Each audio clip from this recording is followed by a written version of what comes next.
네, 여러분 안녕하십니까? 환경태세 문제풀이 과정의 조여은입니다. 여러분들 오늘은요, 우리 지난 시간까지 우리 태세 문제에서 경제 이론 파트를 함께 봤다면요, 이제 31번 문제는 바로 시사상식 문제가 되겠습니다. 여러분 사실은요, 그래요. 우리 이제 시사상식 문제를 들어가기 앞서 잠깐만 이야기 좀 하나 할게요. 우리 시사상식은요, 총 30문제가 나오는데 그중에서 항상 한 10문제 정도, 한 9에서 10문제 정도가 여러분 시험 치기 직전에 한국경제신문 태셋 홈페이지에 그 10문제가 출제가 뭐가 되는지가 나옵니다. 예, 의외로 이걸 모르고 들어가는 친구들이 상당히 많아요. 이건 사실 여러분들 밥을 정말 떠먹여 준 건데 입 앞에 떠먹여 줬는데 싫어하면서 친구랑 다름이 없어요. 그러니까 반드시 한국경제신문 태셋 홈페이지에서 여러분들 이걸 확인하셔야 되는데, 제가 이걸 어디에서 확인을 하는지는 제가 여러분 링크를 걸어 놓겠습니다. 그러니까 거기에 여러분들이 들어가셔서 확인을 좀 해주시면 좋을 것 같아요. 이렇게 하면 어떨까요? 우리 지금 요게 지금 이번 강의가 3강이잖아요. 그렇죠? 그러면 3강에 제가 가장 첫 번째 댓글로 그 링크를 달아 놓을게요. 제일 첫 번째 댓글로. 그럼 여러분들 그 댓글 거기 링크를 들어가셔서 거기에서 확인을 한번 해 주시면 될 것 같습니다. 제가 여기 3강의 첫 번째 댓글에 구체적으로 설명을 좀 해 놓도록 할게요. 반드시 보셔야 돼요. 30문제 중에 10문제를 알려준다는 건 그냥 거저 여러분들한테 거의 한 4, 50점을 떠먹여 준 거나 다름이 없기 때문에 반드시 보고 들어가셔야 됩니다. 알겠죠? 오케이. 자, 그럼 문제 한번 들어가 볼게요. 사실 그 우리가 어제까지 한 그 경제 이론 파트와 상황 판단 문제는 우리 이 이론서에 있는 문제가 상당히 의미가 있습니다. 우리 지금 이 문제집에 있는 문제가 상당히 의미가 있어요. 왜냐? 정말 출제가 잘 되는 것들, 그리고 좀 어려운 문제까지 다 다루고 있기 때문에 여기 있는 문제가 정말 의미가 있는데, 정말 이게 조금 힘든 게 뭐냐면 시사상식이에요. 이건 사실 어디에서 나올지를 알 수가 없습니다. 그런데 정말 다행스럽게도 역대 기출되었던 보건대 문제들을 쭉 보면요, 공통적으로 많이 묻는 어떤 그런 시사 용어 개념들이 있어요. 그래서 그거 위주로 문제가 출제되어 있는 겁니다. 지금 여기는요. 그러니까 여기 있는 문제를 반드시 잘 보시면서 동시에 제가 뭐라 그랬어요? 그래요. 시험 치기 직전에 홈페이지에서 알려주는 총 한 8개에서 많게는 10개 요 정도의 시사 용어 문제가 있습니다. 그거 반드시 암기하고 가셔야 돼요. 알겠죠? 알겠죠? 오케이. 자, 들어가겠습니다. 31번, 용도 지역별로 그 밀도를 달리 정하여 쾌적한 도시 환경을 유지하기 위한 것으로 대지 면적에 대한 건축 바닥 면적의 비율을 의미하는 것은, 이 부동산 좋아하시는 분들은 다 아는 내용인데요. 이게 뭡니까? 그래요. 이거 건폐율이 됩니다. 자, 이게 건폐율인데, 자, 참고로 요 두 가지는 참고로 조금 비교해서 해놓으시면 좋아요. 뭐냐? 용적률도 사실 이거랑 거의 비슷한 용어로 설명을 합니다. 용적률을 정확하게 표현을 하자면요, 대지 면적에 대한 건축물의 연면적 비율인데요. 자, 이게 무슨 말이냐면요, 자, 여러분 예를 들어서 땅에 토지가 이렇게 있어요. 땅에 토지가 있을 때 이때 용적률은요, 뭐를 결정하냐면 이 토지 내에서 이렇게 할까? 자, 건폐율부터 할게요. 건폐율은 뭐냐면요, 이 토지가 이렇게 있을 때 여러분들 여기 아파트를 짓는다고 할 때 아파트를 이 토지 크기 전체에다가 지을 수는 없습니다. 왜? 항상 그 앞을 지나가는 통로를 통해서 지나가는 사람이나 혹은 뭡니까? 그렇죠. 더 전반적으로 너무너무 크게 지어 놓으면 그 안에 도심의 환경이나 어떤 미관을 해칠 수가 있기 때문에 사실 이 대지 면적이 이만큼 크다고 해도 실제 내가 지을 수 있는 면적은 이것보다 작아요. 그래서 건폐율이라는 게 의미하는 게 뭐냐면 전체 토지 면적 중에, 자, 예를 들어서 예를 들어서 요 정도 면적에서 아파트를 올렸다고 할게요. 요게 뭡니까? 요게 건폐율이에요. 요게 전체 면적분의 실제 아파트가 차지하고 있는 면적, 요 바닥 면적이 건폐율입니다. 즉 건폐율은 뭐냐면요, 전체 토지 안에서 내가 지을 수 있는 건물의 옆으로의 면적의 크기를 말하는 거예요. 이게 바로 건폐율. 용적률은 뭐냐면요, 이건 바로 용적률이 어떻냐에 따라서 그 아파트의 높이가 높아지냐 낮아지냐, 바로 수직적인 의미의 개념이 됩니다. 그래서 용적률이 높냐 낮냐에 따라서 그 아파트가 높게 올라가거나 낮게 올라가는 이런 방향으로 결정이 되고요, 건폐율이 어떻냐에 따라서 전체 토지 면적 중에 이 아파트가 넓게 지어지냐 좁게 지어지냐 요 뜻이 있습니다. 즉 용적률은 수직적인 개념이라면 건폐율은 수평적인 개념이라고 보시면 될 것 같아요. 알겠죠? 어렵지 않죠? 용지 변경은 뭡니까? 뭐 토지 용도가 농업지에서 공업지로 바꾸는 거 이런 걸 의미하고요. 기저효과는 너무 낮은 곳에 있다가 뭔가를 탁 올리면 이게 갑자기 뭔가 확 커지는 느낌. 그걸 기저효과. LTV가 뭡니까? 주택담보비율, 주택담보대출이라 그래서 뭐 하는 겁니까? 주택을 담보로 얼마까지 돈을 대출 땡길 수 있는 거, 그 비율을 의미합니다. 보통 부동산 정책을 LTV나 DTI를 활용을 해서 많이 하고 있어요. 오케이. 31번 문제 됐고요. 자, 32번 문제 한번 볼게요.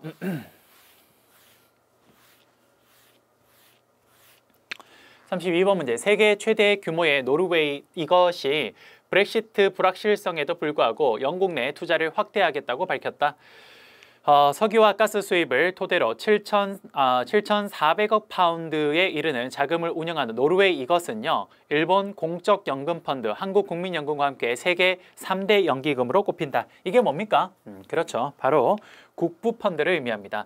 대한민국의 국부펀드는 뭡니까? 한국투자공사가 돼요. 그래요. 이런 것들을 의미합니다. 오케이, 국부펀드, 국가의 부를 운영하는 펀드. 사모펀드는 뭡니까? 개인적으로 아주 소수의 사람들만을 위해서 만들어진 펀드를 사모펀드. 리츠는 뭡니까? 그렇죠. 이 부동산을 증권처럼 거래할 수 있게 만든 게 리츠. ETF는 뭡니까? ETF는 주가지수 같은 것들을 마치 펀드처럼 주식시장에서 사고 팔 수 있게 만든 거래. 이게 ETF. 랩 어카운트는 뭡니까? 여러 가지 물건을 싸가지고 한꺼번에 관리하는 계좌를 랩 어카운트라고 합니다. 오케이. 33번 문제. 한국은행이 기준금리를 인상한다고 할 때 그 요인으로 볼 수 없는 것은 1번 경제 성장이 과열됐을 때. 오케이, 그렇겠네요. 경제 성장이 과열됐을 때 금리를 인상을 하면 기업의 투자가 살짝 줄어드니까 AD 곡선을 좌측으로 이동시키면서 경기 과열을 조금 낮출 수 있겠죠. 오케이, 경제 성장 과열 요거 맞네요. 2번 높은 물가 상승폭. 그렇겠네요. 기준금리를 올리면 투자가 감소하니까 AD 곡선이 좌측으로 이동하니까 물가가 떨어질 거니까 이것도 가능하겠네요. 3번 투자 촉진 아니겠죠? 아까 계속 말씀드리지만 인상을 하면 투자는 어떻게 됩니까? 그렇죠. 투자는 감소하게 될 겁니다. 정답 3번. 높은 수출 성장세. 그렇죠. 수출이 너무 높을 경우에도 사실 우리가 그 달러가 우리 여기에 너무 많이 유입되는 것도 조금 문제가 될 수 있습니다. 그럴 때 기준금리를 인상하는 것도 하나의 방법이긴 해요. 5번에 부동산 가격이 폭등할 때도 부동산 가격을 잠재우기 위해서 그렇습니다. 기준금리를 올리는 경향이 있어요. 반대로 부동산 가격을 붐업시킬 때에는 기준금리를 낮추는 경향이 있습니다. 오케이. 정답 3번. 자, 34번 문제 한번 봅시다. 이거 하나 기억해두면 좋겠네요. 시험 문제 자주 나왔던 거니까. 미국 중앙은행인 연방준비제도 페드가 무슨 파로 완연하게 돌아선 모습이다. 아직 통화 완화까지 전망하기는 섣부르지만 지난 2015년 말부터 시동 걸린 통화 긴축 정책은 3년여 만에 종착점에 다가서는 분위기다. 연준은 이틀간 연방공개시장위원회 FOMC 정례회의를 거쳐 뭡니까?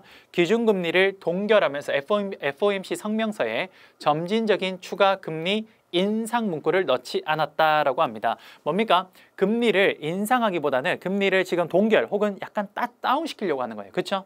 자, 이게 뭐냐? 여러분, 미국의 연방준비은행 여기가 뭐냐면요.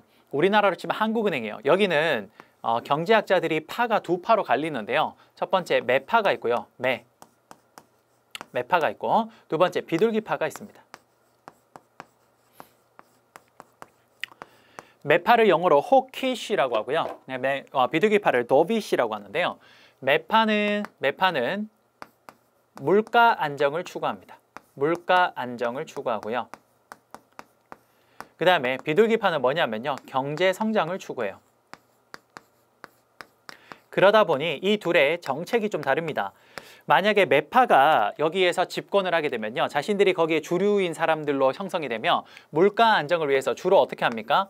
금리를 자꾸 올리려고 해요. 반대로 비둘기파는 경제를 성장시켜야 되니까 투자를 촉진시켜야 되잖아요. 그러니까 어떻게 반대로 금리를 자꾸 낮추려고 합니다. 이런 성향이 있어요. 지금 여기는 뭡니까? 그렇죠. 금리를 자꾸 낮추려고 한다라는 내용이니까 무슨 파? 그렇죠. 비둘기파가 들어가는 게 맞습니다. 도비시 됐습니까? 요거 하나 체크하도록 할게요. 자, 됐고요. 그 다음에 계속해서 35번 문제 한번 보겠습니다. 정몽구 현대자동차 회장은 삼성전자의 서초 사업을 부러워하며 현대차 역시 강남시대를 여는 것을 수건 사업으로 여겼다고 전해진다. 그래서 어디 샀습니까? 삼성동에 한전 부지를 샀죠. 그렇죠. 엄청난 가격에 샀습니다. 그렇죠? 현대자동차는 기아차, 현대모비스와 컨소시엄을 맺어 2014년 4에서 6조 원의 수준 낙찰가로 예상되던 한전 부지를 10조 5,500억 원, 말도 안 되죠. 이거에 써내 최종 낙찰을 받았다. 예상을 벗어난 고액을 써낸 현대자동차는 당시 시가총액이 8조 원이 증발하면서 이거 우려가 나오게 됐다. 이게 뭡니까? 그렇죠, 여러분. 삼성동 한전 부지를 사겠다라고 뛰어들었던 기업이 크게 두 기업이 있습니다. 어디입니까? 삼성가랑 현대가가 있었어요. 그렇죠? 삼성도 이 땅을 상당히 좀 탐냈어요. 왜냐? 여러분, 이 한전 부지가 있던 그 동네 이름이 어디요? 삼성동이에요. 이름도 삼성동이에요. 그러니까 거기에 삼성이 들어오면 대박이죠. 삼성동의 삼성. 와, 대박이잖아요. 그렇죠? 그래서 삼성도 이 땅을 굉장히 탐을 냈습니다.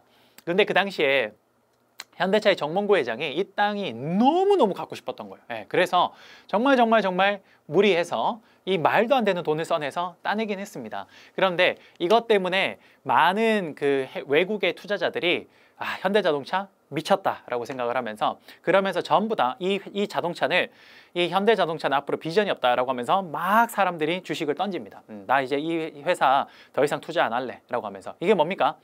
그 삼성과 현대가에서 한전 부지를 누가 샀어요? 현대가가 승리했습니다. 그렇죠? 승리했음에도 불구하고 그들한테 굉장히 나쁜 일들이 많이 발생하고 있습니다. 이게 뭡니까? 승자의 저주라고 하는 거예요. 정답 2번이 되겠습니다.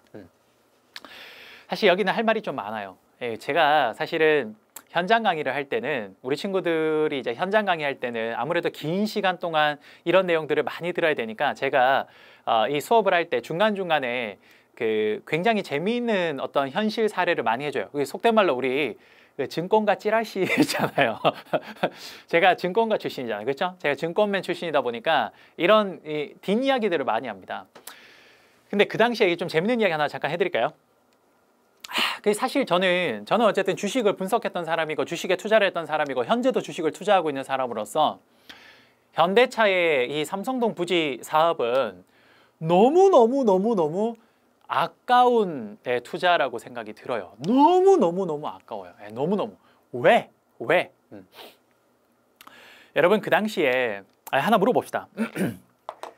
여러분, 이 자동차 회사 압니까? 아마 다 알걸요? 예, 알죠? 어디예요? 볼보. 알죠? 여러분, 한번 물어볼까요? 볼보 이 자동차 회사 어느 나라 회사예요? 한번 대답해 보세요. 어느 나라 회사예요? 어디? 여러분, 지금 아마 이렇게 대답했을 거예요. 뭐라고? 쌤, 스웨덴 자동차 회사 아니에요? 맞아요. 근데 그건 아주 오래전 이야기입니다. 무슨 말이냐면 볼보 자동차 회사의 실제 주인은 지금 현재 누구냐면요. 이거 들으면 깜짝 놀랄걸요. 볼보 자동차는 지금 어느 나라 회사냐면요. 중국 회사입니다. 여러분 모르셨죠? 여러분, 볼보 차가 중국 차예요. 중국 차예요. 왜요? 바로 중국의 자동차 회사 중에 지린 자동차라는 회사가 있어요. 지렸죠. 그래요. 지린 자동차, 지렸어요. 근데 지릴 정도로 정말 요즘에 대단한 일들을 여기서 많이 해내고 있습니다. 사실 이게 너무 부러워요. 이게 현대가 될 수 있었는 걸 놓친 거예요. 무슨 말이냐면 이 볼보는 원래 스웨덴 국적의 차량이 맞는데 이제 그 스웨덴 자체 내에서 원래 볼보가 이제 스웨덴 차잖아요. 그렇죠? 근데 이게 전 세계적으로 판매량이 어느 순간 좀 떨어지면서 그 경영난을 겪으면서 이 볼보를 매물로 내놨어요. 매물로 내놨는데 이 볼보가 볼보 자동차 회사를 인수하는데 얼마냐면요. 1조예요. 1조. 1조만 주면 이 볼보 차가 이제 내게 되는 거예요. 여러분 어디 있습니까? 여기. 현대차가 이 정도 돈을 주고 한전 땅을 산 거예요. 여러분, 이 돈이면요 볼보차 몇 개 살 수 있어요? 10개 살 수 있어요. 그렇죠? 이게 너무 아까운 거야. 너무 아까운 거야. 그 당시에 이게 매물로 나와 있었거든요. 현대차가 이거 삼성동 부지 살 때 이게 나와 있었어요. 그럼 그때 이거를 돈을 주고 샀으면, 여러분 아시겠지만 현대차의 프리미엄 브랜드가 뭡니까? 제네시스. 그렇죠? 근데 현대차의 그 프리미엄 브랜드 제네시스가 사실 지금의 제네시스보다 아마 이걸 샀었다라면 훨씬 높은 브랜드 가치를 가졌을 겁니다. 여러분 볼보차의 가장 큰 강점이 뭐예요? 전 세계적으로 가장 튼튼한 자동차라는 이미지가 굉장히 강하죠. 실제로 튼튼하고 그렇죠? 아마 볼보의 그 튼튼한 자체 기술을 그걸 제네시스에 접목을 했다면 현대차는 이미 벌써 글로벌 자동차의 거의 탑이 되어 있을 거예요. 예. 근데 이 돈에 10분의 1만 주면 10%만 쓰면 되는 걸 안 쓰고 여기다 쓴 거예요. 너무 아깝잖아요. 그래서 그 당시에 이게 매물로 나와 있던 걸 누가 샀냐면 중국의 그렇죠 지린 자동차, 이 지린 자동차가 샀어요. 이걸 돈을 주고 샀어요. 그러면서 지린 자동차가 엄청나게 급부상합니다. 그리고 중국의 그 풍부한 내수 시장 거기에다가 이 볼보 차를 적극적으로 판매를 해서 지금 볼보 전 세계에서 다시 한번 뜨고 있어요. 엄청납니다 사실은요. 예. 굉장히 잘 팔리고 있어요. 특히나 연예인들이 요즘 많이 타죠. 예. 그래서 굉장히 많이 그래서 지린 자동차가 정말 지렸어요. 그래서 올랐어요 정말로. 근데 더 대박인 건 최근에 지린 자동차가 뭐의 지분도 인수를 했냐면 여러분 그 유명한 벤츠 회사의 전체 지분의 10%를 인수를 했어요. 이거는 엄청난 거예요. 엄청난 거. 뭐랑 똑같냐면 여러분 이렇게 생각해 보세요. 저기 동남아에 뭐 라오스나 캄보디아 같이 뭐 우리가 생각했을 때 물론 지금 동남아가 엄청 성장해서 이렇게 말하기는 좀 어렵긴 합니다만 우리나라에서 봤을 때는 좀 그래도 우리나라보다는 조금 밑에 있다라는 생각되는 그런 나라에서 예를 들어서 캄보디아에서 삼성전자의 지분을 10% 샀다? 그럼 거의 주인 행사할 수 있는 거랑 비슷하거든요. 거의요. 그 정도를 샀다? 그 여러분 있을 수 있습니까? 아, 그렇죠. 말도 안 되죠. 그런 거랑 비슷한 느낌이에요. 예, 중국의 지린 자동차 이걸 산 거예요. 이거를. 예. 사실 이걸 다 살 수 있었는데 현대차가 저 땅 산다고 다 포기한 거죠. 이게 뭡니까? 승자의 저주예요. 이해되십니까? 예. 사실 그때 정말 안타까웠던 건 이거 말고 뭐도 나와 있었냐면요. 이거 말고 여러분 이거 알죠? 랜드로버. 디스커버리 그 레인지 로버 나오는 거 알죠? 요것도 매물로 나와 있었고요. 또 그 유명한 뭡니까? 이것도 매물로 나와 있었어요. 요거 다 얼마냐? 요거 다 한 개당 1조씩이었어요.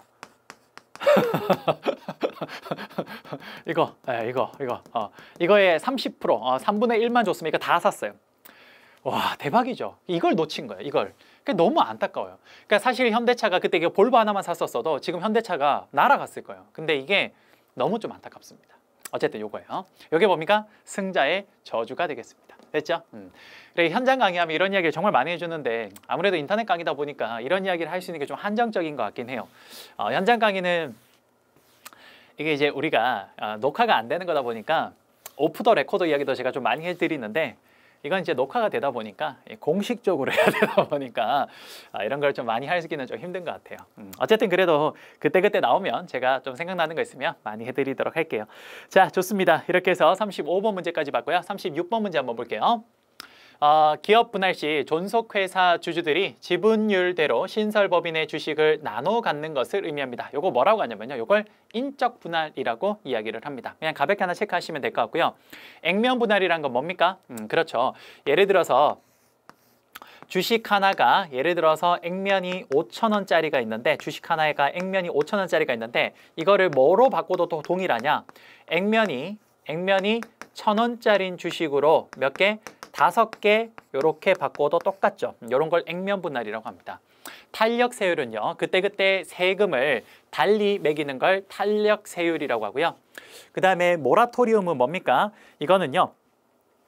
이 모라토리움은 국가가 공권력을 활용을 해서 자신들이 갚아야 되는 돈을 다음에 갚겠다라고 상환 유예하는 걸 모라토리움이라고 합니다.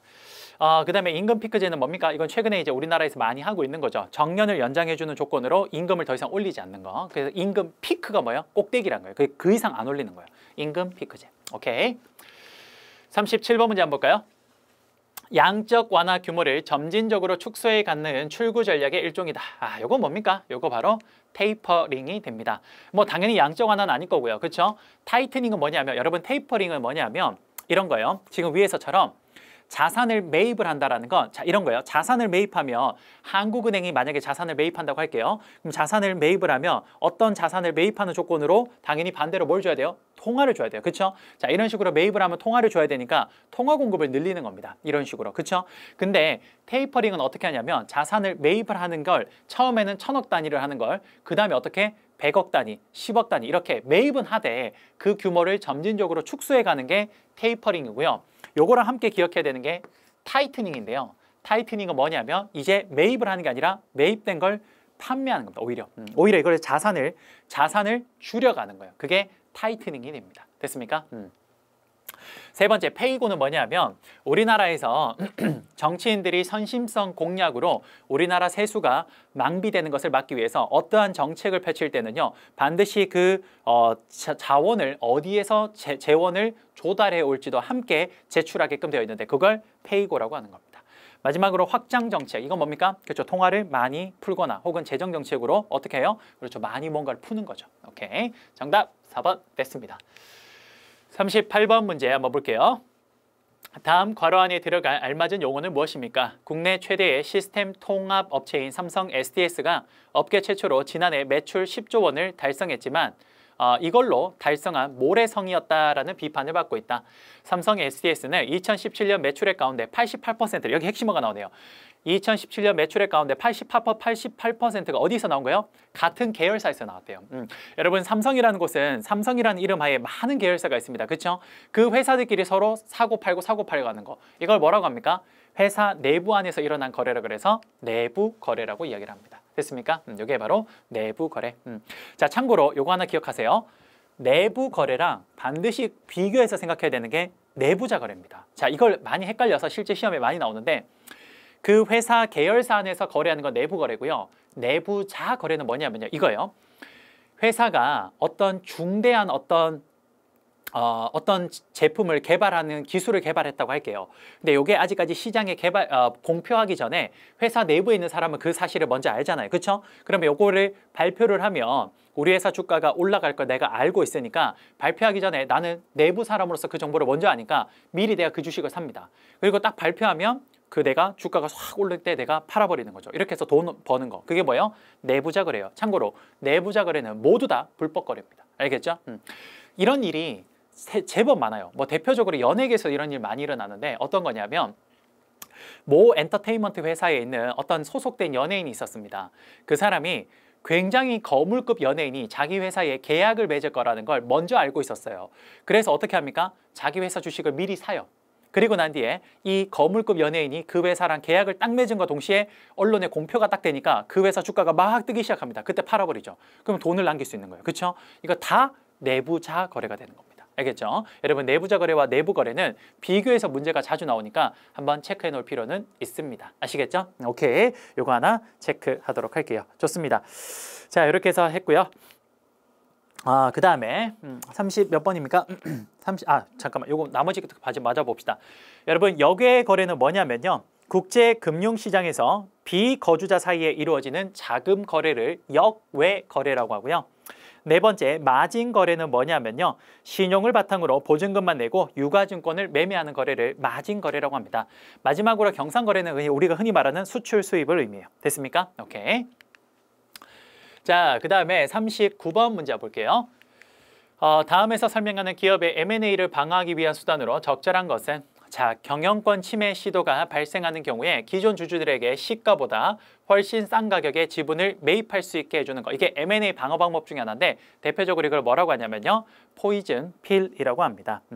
자, 나머지 한번 볼게요. 파킹은 뭐라고 하냐면요. 이 파킹은 내가 가지고 있는 지분을요. 제3자한테 미리 줘서 딱 감춰 놓는 거예요. 그걸 파킹. 두 번째, 황금 낙하산이라는 건 뭐냐면요. 만약에 어떤 회사가 이 회사를 적대적 M&A를 하려고 해요. 그러면 M&A를 하면 거기에 있는 사장을 자르고 다른 사장을 올리고 싶겠죠? 그랬을 때 만약에 기존에 있던 사장이 임기가 남았음에도 불구하고 그 사람을 잘라버리면요. 그 사람을 해고한 대가로 엄청나게 비싼 돈을 그 사람한테 배상금으로 지불하게끔 그 계약이 되어 있는 거예요. 그거를 황금 낙하산이라고 합니다. 그러면 쉽게 그 회사를 인수하기가 힘들어요. 그거. 그다음 네 번째 그린메일은 뭐냐면 경영권을 담보로 보유 주식을 시가보다 비싸게 되파는 행위를 우리는 그린메일이라고 합니다. 마지막으로 베일아웃. 저거는 이거랑 아무 상관이 없어요. 베일아웃은 그 뭐죠? 야구에서 나오는 용어인데 야구했을 때 투수가 던지는 공에서 이거 내 몸에 맞을까 봐 이렇게 그 자기 홈플레이트 거기서 벗어나는 거. 예, 그걸 베일아웃이라고 합니다. 그냥 저건 신경 안 쓰셔도 돼요. 오케이. 자, 40번 문제 들어가 볼까요? 유통망을 구축하고 있는 주문업체에서 생산성을 가진 제조업체에 자사에서 요구하는 상품을 제조하도록 위탁하여 완성된 상품을 주문자의 브랜드로 판매하는 방식. 이거 뭡니까? 그렇죠. 이거 OEM 방식이라고 하죠. 자, 나머지 가볍게 한번 봅시다. ODM은 뭡니까? 개발력을 갖춘 제조업체가 판매망을 갖춘 유통업체에다가 상품이나 여러 가지 재화를 제공하는 것을 우리 ODM이라고 하고요. 아웃소싱은 뭡니까? 그렇죠. 우리의 자사의 핵심 기능만 자사에 놔두고 나머지는 전부 다 외주로 주는 거. 그게 아웃소싱. 병행 수입. 이거 많이 하죠, 요즘에. 그렇죠? 같은 상표를 국내 여러 사업자가 동시에 그걸 수입할 수 있게 해주는 거. 그게 병행 수입. 구매 대행. 잘 아시죠? 뭐 이건 진짜 해외 물건들 구매 대행 많이 하잖아요. 그렇죠? 자, 이렇게 해서 40번에 3번. 41번 문제 보겠습니다. 41번 문제. 자, 다음 글이 설명하고 있는 금융상품은 무엇입니까? 라고 했는데 증권사 등 금융기관이 투자자의 성향에 맞춰 고객의 돈을 관리해주는 맞춤형 서비스를 말한다. 투자자들은 전문 지식이 없이 증권사의 자산관리사가 포트폴리오를 짜고 종목까지 추천하기 때문에 믿고 안전하게 투자할 수 있다. 이게 뭐냐면 여러 개 상품을 하나로 싸가지고 그걸 자산관리사가 그 안에서 상품을 관리해 주는 거예요. 여러분, 싸다가 영어로 뭐예요? 랩이에요. 랩. 그래서 계좌가 영어로 어카운트예요. 그래서 계좌에 여러 가지 상품을 넣어서 랩, 쌌다 그래서 이걸 랩 어카운트라고 이야기를 합니다. 됐습니까? 뭐 리츠는 아까 앞쪽에서 한번 했고요. 사모펀드도 아까 했고, 모기지가 뭡니까? 그렇죠. 그 주택을 담보로 돈을 빌리는 거, 모기지라고 하죠. 주택을 살 때 이게 돈 빌리는 거. 그다음 프로젝트 파이낸싱은 뭡니까? 특정 사업자의 사업성과 장래를 보고 투자를 하는 겁니다. 즉 어떤 담보가 없이 그 사업의 사업성을 보고 투자를 하는 걸 프로젝트 파이낸싱이라고 하죠. 보통 부동산 버블이 많이 발생할 때 나타나는 것 중에 하나예요.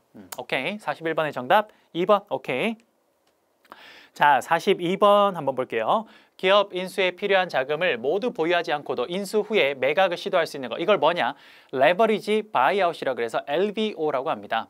이게 LBO라는 건데 나머지도 잠깐만 볼게요. MBS는 뭐냐면 요거는 주택저당증권이라고 하고요. 주택저당증권. 이게 뭐냐? 주택을 요걸 가지고 자산을 유동화해서 판매하는 걸 그걸 주택저당증권이라고 하고요. 키코는 이거 환율 관련된 건데 환율이 일정 범위 안에서 계속 변동을 하면요. 어떻게 하냐? 미리 약정한 환율에 약정한 금액을 사고 팔 수 있게 해주는 파생 상품을 의미합니다. 옛날에 키코 사태가 중소기업에 엄청난 큰 문제가 일으킨 적이 한번 있어요. BSI는 기업 경기 실사 지수라고 하고요. 마지막으로 코픽스는 은행연합회가 발표하는 은행권 자금 조달 비용 지수를 코픽스라고 이야기를 합니다. 그냥 가볍게 하나씩 체크하시면 돼요. 오케이. 자, 43번 문제 한번 볼게요. 다음 괄호 안에 들어갈 올바른 시사 경제 용어는 워크아웃과 회생 절차의 장점을 결합시킨 이것은요. 법원의 강력한 채무 재조정 기능에 워크아웃의 신규 자금 지원이 동시에 가능하도록 설계된 겁니다. 이걸 뭐라고 하냐면요. 워크아웃과 회생 절차의 장점을 결합시킨 P-플랜이라고 합니다. 정답 3번이 되겠습니다. 오케이, 됐습니다. 뭐 나머지 가볍게 보시면 되고 44번 문제 들어가 보도록 할게요. 자, 투자 리스크 대비 높은 수익을 추구하는 펀드를 뜻한다. 여기서 핵심어가 있습니다. 절대 수익을 추구하는 펀드가 대부분이지만 초단타 투자를 통해서 수익을 극대화하는 펀드도 적지 않다. 아주 중요한 말이 있네요. 대표적인 전략으로 롱숏 전략을 추구한다. 이게 뭡니까? 그렇죠. 이건 절대 수익을 추구하는 해지 펀드를 의미하는 겁니다. 그렇죠? 하이 일드 펀드는 이거 뭡니까? 높은 그냥 일반적으로 하이 일드 높은 수익을 추구하는 펀드를 의미하고요. 적립식 펀드는 말 그대로 우리가 저축하듯이 매달 일정 금액을 펀드에다가 불입하는 걸 적립식 펀드라고 하고요. 사모펀드는 일부 소수의 사람들만 모아서 펀드를 만드는 걸 사모펀드. 보통 50인 미만을 의미합니다. 그 다음에 인덱스 펀드는 뭡니까? 그렇죠. 이거는 코스피 지수를 추종하게끔 만든 펀드를 의미해요. 이런 것들이 인덱스 펀드입니다. 정답은 5번이 되겠네요. 자, 45번 마지막으로 정리할게요.